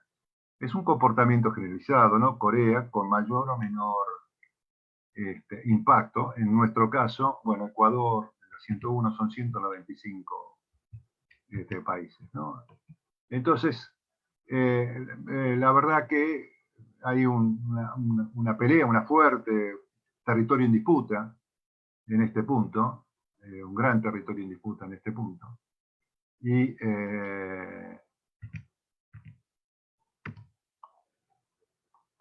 digamos, la consecuencia, entonces el centro de gravedad del problema del financiamiento de la pandemia es, en primer lugar, tiene un carácter eminentemente político y por lo tanto de persuasión. Yo me permito acá de alguna manera recurrir a un viejo dicho español que dice: vinieron los sarracenos y nos molieron a palos, porque Dios ayuda a los buenos cuando son más que los malos. Y para el eminentemente político es la persuasión y juntar más del lado de los buenos que del lado de los malos. Y esto puede ser puesto tan dicotómicamente, ¿no? Tan maniqueamente. En segundo lugar, me parece que deberíamos separar el impuesto al patrimonio de las personas del patrimonio de las empresas, por justamente el impacto desigual que tiene, y atendiendo a ese viejo refrán español, ¿no? Y digamos, en el caso de las empresas, de las personas, puede ser un caso generalizado y uniforme. Yo creo que esto es factible, además es posible porque están declarados los patrimonios, etc. Por supuesto que van a tener patrimonio, muchos de patrimonios que no estén. Pero bueno, eso también es factible hoy por hoy averiguarlo y demás. Hay formas. Y el segundo, digamos, contemplando los efectos de una nueva estructuración del gasto, tanto la pandemia como la resultante de la post-pandemia, ¿no? Incertidumbre. Yo creo que acá hay una cuestión que me parece central, que es esta heterogeneidad en la cual está impactando la pandemia. Esta heterogeneidad también va a ser una cuestión que tiene que ver con la salida de la pandemia. Digamos, de alguna manera va a tener que haber una reorganización de algunas partes de la economía y una reorganización de la producción también. No, lo estuvieron diciendo, digamos, no quiero repetirme, pero digamos, la fábrica tiene que tener cierta estructura de protocolos para poder producir, etc. ¿Qué vamos a hacer con los hoteles, los restaurantes, los viajes en avión, que eran elemento importante de gasto en muchos países? Bueno, algunas cosas están volviendo, creo que hasta tanto no se arreglen algunas cosas con el virus y se lo ponga un poco más a raya, va a ser difícil, digamos, levantar ciertas cuestiones. Entonces, va a haber situaciones contradictorias, de modo que va a haber una cuestión que tiene que ver con eso. Y a mí se me ocurrió hoy, 20 de junio, tomar algo que dijo Belgrano en septiembre de 1810, en el Correo de Comercio, cuando todavía hablaba en el Correo de Comercio, antes de que lo pusieran a cargo de los ejércitos, ¿no? Así pues, todo razonamiento sobre esta materia sale de la misma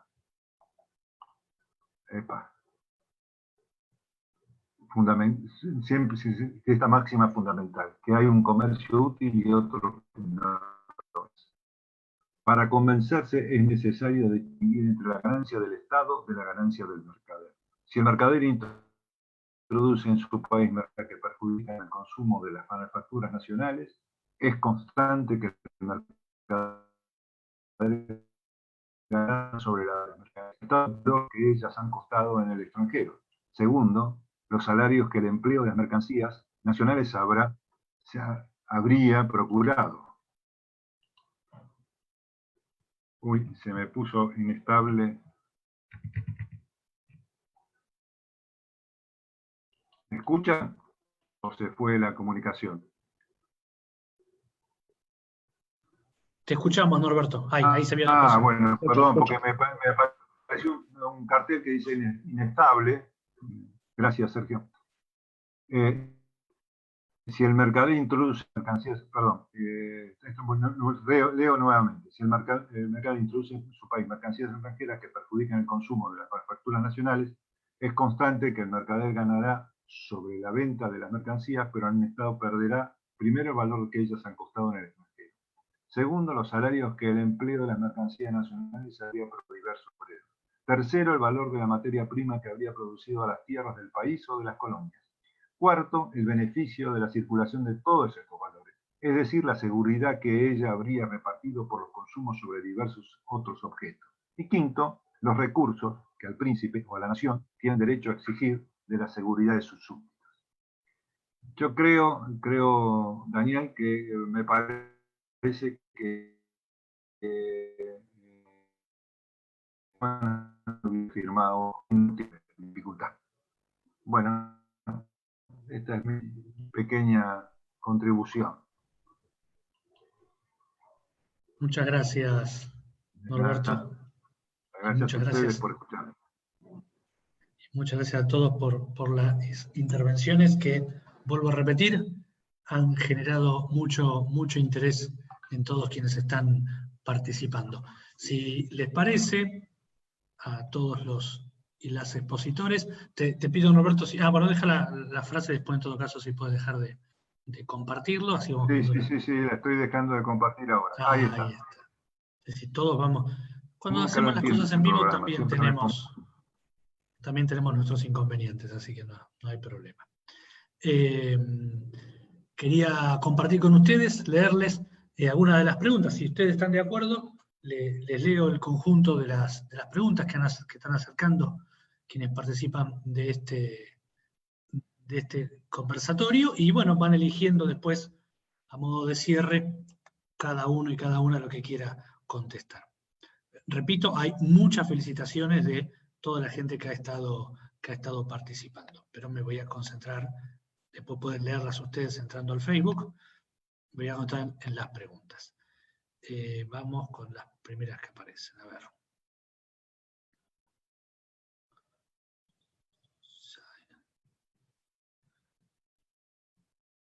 Comenta Josema Rodríguez, muy buena la charla, hasta ahora todos datos que demuestran cómo la cuarentena afecta de manera negativa tanto al sector económico como al sector social. Y tira esto, dice, tal vez los anticuarentena no estaban tan equivocados al final. Muy clara la exposición sobre el impacto de cómo resulta esto en las mujeres, señala Marlene Peralta. Todos agradecen la información vertida, algunos dicen si esta información que ustedes dieron se puede conseguir luego en algún espacio donde la puedan compartir. Nadie niega nunca el efecto económico de la cuarentena en el gobierno, se decidió privilegiar la salud y la vida. En los países que hicieron lo contrario, la crisis económica es igual o peor, dice Beatriz Giri.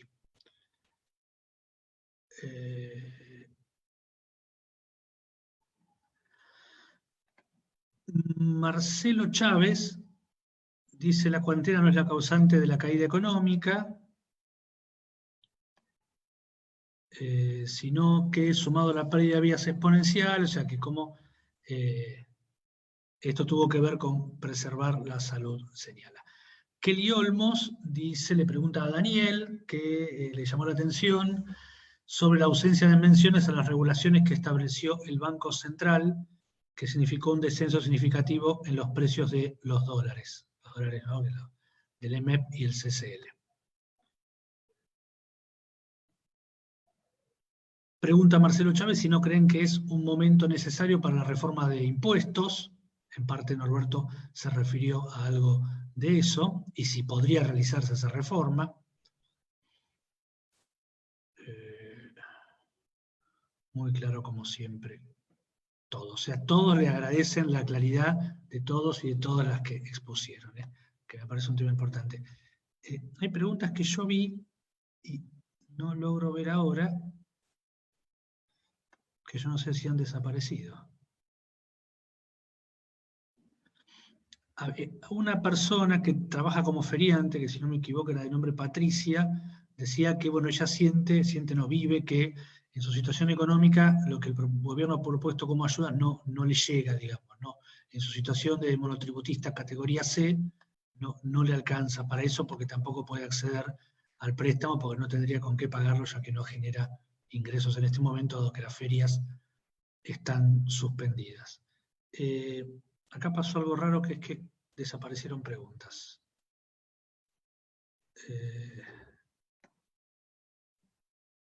Bueno, si quieren ir viendo esas, yo sí logro encontrar las anteriores, que no sé dónde están. No sé si quien quiera agregar contestar o dar algún dato, adelante.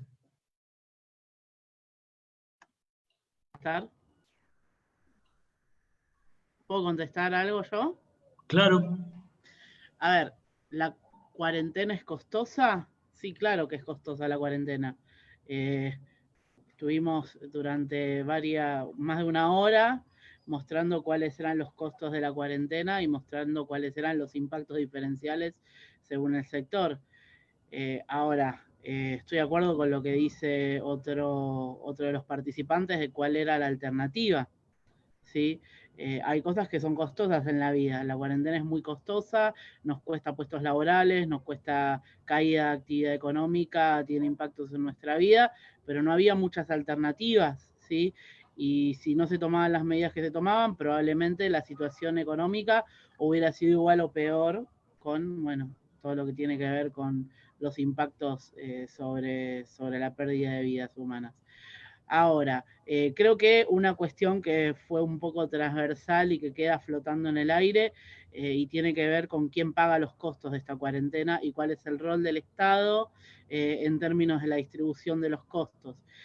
Claramente, si se toma la decisión de, bueno, hacer una cuarentena sin ningún tipo de intervención del Estado, los costos los pagan sobremanera los sectores más vulnerables, ¿sí?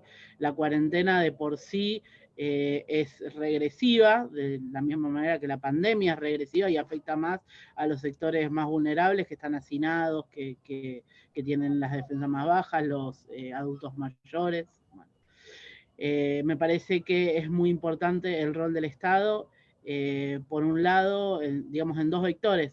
Por un lado, lo que tiene que ver con todo lo que son las políticas digamos, de tratar de contrarrestar un poco todos estos efectos, como el IFE, como los ATP, como, bueno, todos los préstamos a monotributistas, y que es cierto, hay que decir acá dos cuestiones, son insuficientes frente a la magnitud de esta crisis, no son suficientes, pero también la magnitud de la ayuda es monumental.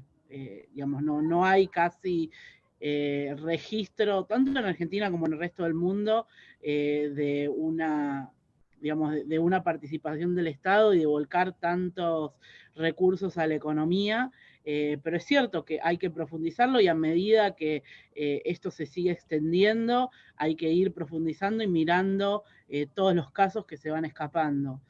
Y por otro lado, me parece que esa discusión no se puede dar y sería muy hipócrita dar esa discusión si no hacemos la discusión sobre el impuesto a la riqueza y sobre quién va a pagar los costos, ¿sí? Porque claramente todas estas transferencias alguien las tiene que pagar y claramente los trabajadores no están en condiciones de hacerlo porque justamente son los más afectados. ¿Puedo agregar dos preguntas? Daniel, Sergio. Sí. Quería responder la pregunta de Kelly, que estaba dirigida con respecto a algo que yo había dicho. Aparte, quiero mandarle un saludo muy caluroso a Kelly, compañera y colega de hace muchos años. Fuimos compañeros de estudios en la universidad. Lo que ella planteaba era que yo no había hecho referencia, y es cierto, a algunas de las regulaciones que hizo el Banco Central para tratar de condicionar el tema de la incursión de algunas empresas y personas en el mercado cambiario. Es verdad que ha hecho algunas limitaciones en ese sentido, pero lo que yo estoy planteando es más que nada una comparación de la intensidad con la que estamos planteando ciertos temas, como por ejemplo, quedarse en casa y no ir a trabajar, aunque vivamos de ese trabajo, versus medidas que lo que hacen es moderar el ingreso en el mercado cambiario. Estas son dos situaciones diferentes. Para mí el equivalente a quedarte en casa es no compres títulos públicos ni acciones en dólares con pesos. Los compras con dólares que los compraste antes. Y si no, no los compras. Es el equivalente a lo que sería quédate en casa sin trabajar y cobra el ingreso familiar de emergencia. A eso me refiero. Digamos que hay una diferencia en la exigencia que le estamos planteando a un sector y al otro para hacer frente a la pandemia. Creo que eso hay que equipararlo y creo que eso hay que nivelarlo. Otra cosa que me interesaría destacar, sobre todo de la presentación que hizo Eva, que me parece que la prueba más contundente de lo que está diciendo Eva con respecto a cómo se profundiza la inequidad de género con la pandemia y con la cuarentena, es sus hijos alrededor de ella en estos momentos, cosa que no nos está pasando a ninguno de los varones que estamos hablando acá ahora con todos y todas, sin ningún niño dando vuelta ni nada por el estilo. No sé, el tuyo no lo veo, Roberto, pero los de... Pero tiene 18 ya, está escuchando. Bueno, por eso. Pero los de Eva están ahí alrededor y ella siente la presión y sin embargo nos está acompañando. Me parece muy importante. Y lo otro que quiero reivindicar de lo que dice Eva, también con respecto al tema de cómo equiparamos las cargas, es que hace 3 meses que estamos hablando del impuesto a la riqueza y todavía no tiene estado parlamentario. 3 meses hace que estamos hablando de eso y hace 3 meses que el plomero, el albañil, el pintor tienen que estar transgrediendo la cuarentena para poder sobrevivir. A eso me refiero. Gracias. Y le sumo, Daniel, eso, que lo que quería decir, que hay 24.000 millones de dólares por año que es factible de recaudar, o por lo menos una parte de eso, y ahí andamos séptimos en ese lugar. La verdad, digamos que si bien hay mucho, digamos, podríamos profundizar mucho mejor las políticas y algunas políticas productivas, si tomamos en cuenta esto, ¿no? Y el impuesto al patrimonio es un impuesto importante. ¿Les sacó un par de... Sí, ¿hay más preguntas? Sí. Sí, leo las preguntas y ya los dejo así, libremente ustedes pueden intervenir. Laura Rojo, y ahí le doy la palabra a Juan Pablo. Laura Rojo dice, ¿cómo ven esta etapa del IFE en los que sí o sí tienen que estar bancarizados los beneficiarios? Trabajo en la cordillera neuquina, los beneficiarios rurales bajaban al correo a cobrar con DNI. Ahora tienen que tener CBU y el IFE y la ruralidad una deuda pendiente. En realidades bastante distintas de que las que tenemos en los sectores más urbanos. Jorgelina Champaño dice, hola, soy psicóloga de la Comisión de Intervención en Crisis del Colegio de Psicólogos de Mendoza. Los datos brindados afectaron directamente las capacidades y recursos objetivos de cada ciudadano, ciudadana, generando estados emocionales inéditos, pero también despertaron recursos resilientes también a nivel comunitario, recursos que influyeron de manera positiva en las economías familiares. Bueno, Kelly agradece la intervención y felicita por el conversatorio. ¿Cómo prevén, dice Mari Fontán, va a ser el comportamiento de los sectores más importantes de la economía en la distribución de las consecuencias de la pandemia, teniendo en cuenta la resistencia demostrada ante el impuesto que se prevé hacer a los más ricos? En clave de avanzar sobre el impuesto a las grandes fortunas, también señala Estela. Josema Rodríguez, con respecto al teletrabajo, estoy de acuerdo que hay muchas zonas grises. Por ejemplo, ¿qué sucede si una persona tiene un accidente realizando teletrabajo, ¿no?, en su casa? Reitero, la voz de Eva es mi voz, dice acá Sonia. De acuerdo al impuesto a la riqueza, señalan varios en el conversatorio. Otra más persona, Sabrina, comenta sobre los problemas del IFE respecto al tener CBU, ¿no?, de la bancarización. Y estoy ya leyendo los últimos, que siguen las felicitaciones para todos ustedes. Avanzar con el impuesto. Mica Vinda dice, ¿es el impuesto al patrimonio necesario para que el Estado gaste en este contexto donde la economía está muy paralizada o es necesario para fines distributivos? ¿Sí?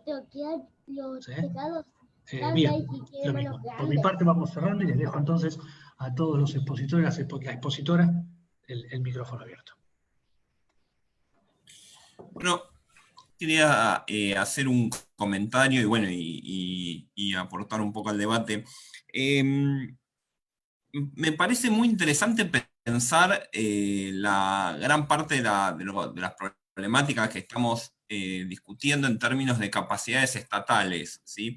Este concepto de capacidades estatales que hace referencia a la capacidad, ¿sí?, que tiene la gestión pública de desarrollar determinadas políticas más allá de la voluntad política. Es decir, el Estado requiere primero una voluntad política para poder llevar adelante determinadas reformas o transformaciones, pero después además requiere tener las capacidades estatales para llevarlo adelante, ¿sí?, lo cual no es menor. Entonces, ¿por qué digo esto? Porque la realidad es que la pandemia y toda la situación derivada de la pandemia, por eso digo, cuando a veces se dice de la cuarentena generó, el aislamiento generó, bueno, sí, pero esto está generado obviamente por la pandemia, no es una situación buscada, claramente, generó un enorme desafío para el Estado argentino en términos de un desarrollo casi, les diría, o sea, en un tiempo muy, muy breve, casi inmediato, de una serie de capacidades estatales que no las tenía, ¿sí? Entonces, por ejemplo, el desarrollo que hizo la ANSES para intentar llegar a millones y millones de personas que no estaban registradas. Hay muchísimos casos de personas que quizás no tenían ni documento o no tenían sus datos actualizados en la ANSES, porque digo, al estar fuera del circuito formal, no tienen trabajo registrado, no tienen tarjetas, no están bancarizados, etc. Digamos, el Estado no tiene absolutamente casi ningún dato sobre esas personas. El esfuerzo que ha hecho la ANSES para poder llegar a esas personas, otorgándoles no solo el esfuerzo económico, digo, el esfuerzo en términos de logísticos, digamos, de intentar detectar que esa persona está y que necesita de la asistencia del Estado, es realmente muy grande. Y en ese camino, creo que se empiezan a detectar algunos elementos que se pueden mejorar. ¿Para qué? Para incrementar las capacidades estatales a futuro, ¿sí?, de acá en más. Por un lado, ahí se habló un poco de la cuestión tributaria, ¿no?, de la reforma tributaria. Yo creo que la reforma tributaria es un punto, es una deuda pendiente que tiene la Argentina, claramente. Ahora, para hacerlo sintético, para mí por dos cosas. Uno, lo que en general se dice, ¿no?, la cuestión de la equidad. El sistema tributario argentino genera desigualdad, digamos, la distribución secundaria, que es la distribución luego del pago de impuestos en términos generales, por lo menos los trabajos del Cefidar en su momento, de Jorge Gajero, planteaban que había un incremento de la desigualdad luego del pago de impuestos, porque los sectores de menores ingresos, en términos relativos, pagan más impuestos por cómo está grabado, ¿no?, por el tema que en la Argentina grava fundamentalmente el consumo y la producción antes que la riqueza patrimonial. Entonces, hay una necesidad de incrementar los impuestos patrimoniales antes, o sea, incrementar la recaudación de impuestos patrimoniales antes que los impuestos a la producción y al consumo. Entre paréntesis, esto es muy fácil decirlo, es muy difícil, hay que afectar muchos intereses. Imagínense, incrementar impuestos patrimoniales, estamos hablando de incrementar los impuestos a los sectores más ricos de la población, de las personas físicas. Obviamente esto va a generar mucha resistencia de personas con mucho poder de hacer daño, ¿sí?, en términos políticos, al gobierno en este caso, por ejemplo.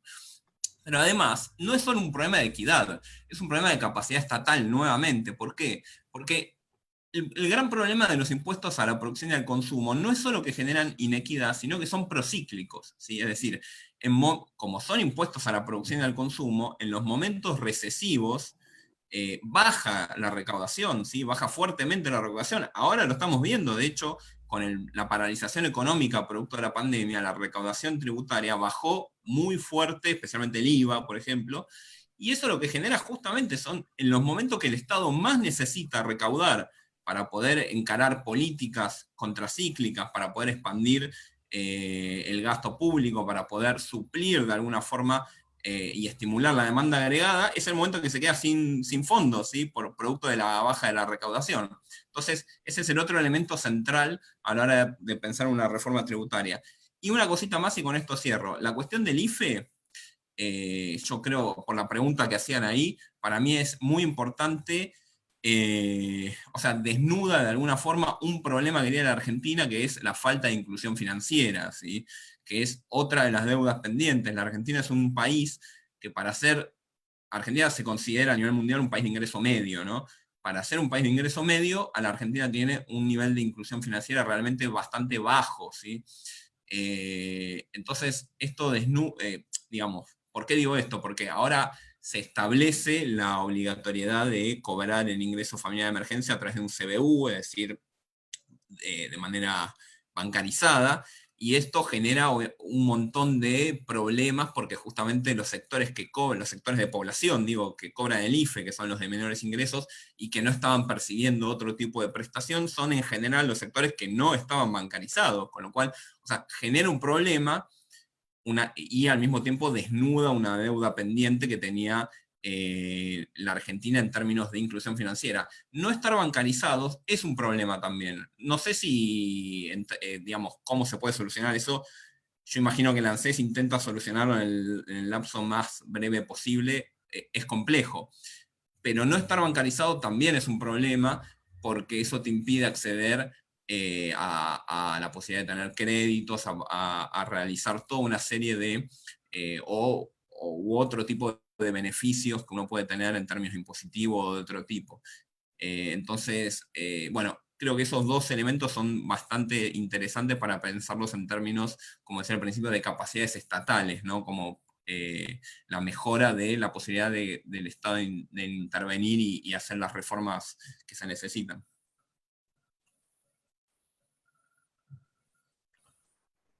Juan Manuel, Norberto, Daniel, Eva, ¿quieren agregar algo? ¿O cómo? No, simplemente con una de las preguntas que me parece Dale, Juan interesante, Manuel, un dale, poco dale. lo que. Perdón. Dani, perdón. Que era un poco también lo que marcaba Juan Pablo. Yo creo que, digamos, también esta pandemia, ¿no? Como que expuso algunas falencias estructurales y sin dudas una de ellas es el tema de la inclusión financiera, como marcaba Juan Pablo, y recién el comentario que hacían digamos, de la cuestión de que cuando uno se mueve, digamos, por todo el país, hay zonas donde prácticamente no hay bancos en kilómetros a la redonda. Pero bueno, también, digamos, mirar un poquito el vaso lleno de eso, porque digamos que obligó a acelerar todo este proceso de inclusión financiera.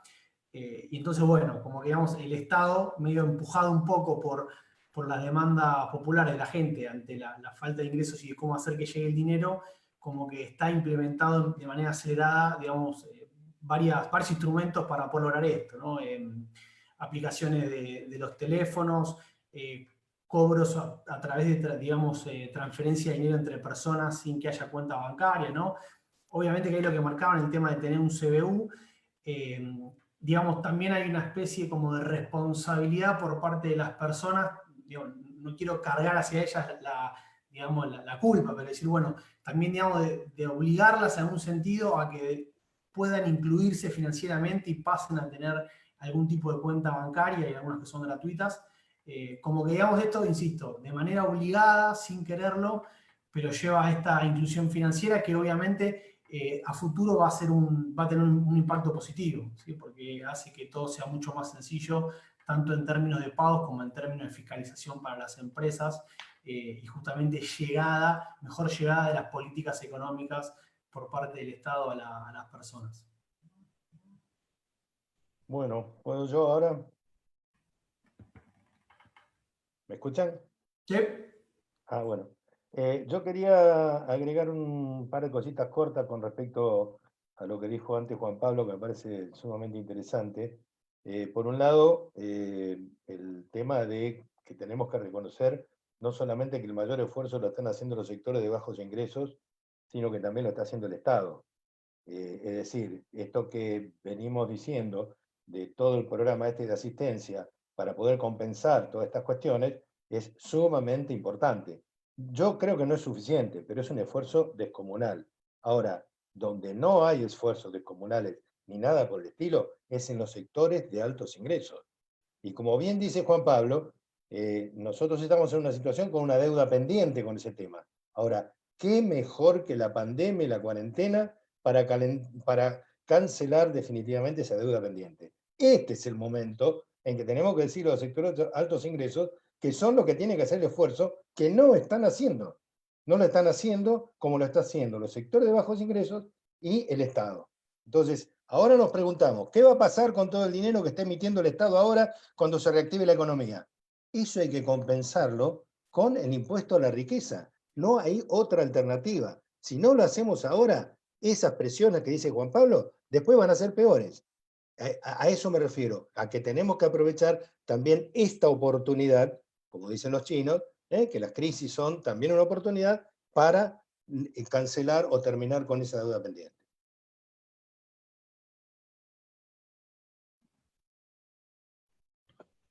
Muchas gracias. Bueno. Yo comparto lo que dice Daniel. Bueno, no sé si querías... No. Yo comparto lo que dice Daniel, también Juan Pablo, pero hay un elemento importante. En la medida que hay déficit, es muy difícil cambiar la situación de los efectos sobre la distribución del ingreso. Y esto no estoy poniéndome en ortodoxo, sino simplemente lo que va resultando del círculo donde los pesos no pueden más que irse por la canaleta, no de la droga, sino la canaleta del tipo de cambio, digamos, o la canaleta del dólar. Así que, y sobre todo, digamos, las cifras, y lo contó el propio presidente cuando dice, bueno, Merkel me dijo que acá, ¿por qué no pagan poco de impuestos? Digamos, ¿no? Y realmente me parece que tenemos que recurrir a la memoria, digamos, ¿no? Hay mucha memoria en el país, inclusive si no hubiésemos nunca salido del 2002, 2003. En 2002 teníamos un problema social también muy, muy grave, y sin embargo se hizo, digamos, ¿no? Entonces se puso el esfuerzo. Daniel, vos fuiste uno de los actores ahí, y se pudo hacer. Ahora me parece que hay que fijarse un poco más en lo que hicimos y recuperar nuestra propia historia. A veces creo que no recuperamos nuestra propia historia. Estamos como empezando de vuelta a hacer algunas cosas. Disculpen la sinceridad. Era uno de los actores de reparto. Perdón, no te escuché, Daniel. Era uno de los actores de reparto en esa época. Claro, exactamente. Bueno, en verdad una actividad por demás productiva. La verdad quiero agradecerles yo todo lo que nos han compartido de reflexión, de conocimiento. La verdad que remarco lo mismo que señalan en el chat el resto de los participantes. La claridad es positiva, el meterse con temas sumamente no solo complejos, al menos para los no economistas, sino acuciantes en nuestro presente, ¿no? De meterse a hablar realmente de lo que nos está pasando. Así que si les parece, vamos terminando la transmisión. A todos los que participaron y se acercaron en distintos momentos, 100 personas, queremos agradecerles por haber compartido. Les decimos que este conversatorio queda grabado en el Facebook del Instituto, de modo que lo pueden volver a ver, lo pueden recomendar a otras personas. Me parece que es una gran clase magistral de economía y pandemia. Que tengan todos un muy buen día y nos encontramos en otro intercambio del Instituto. Gracias.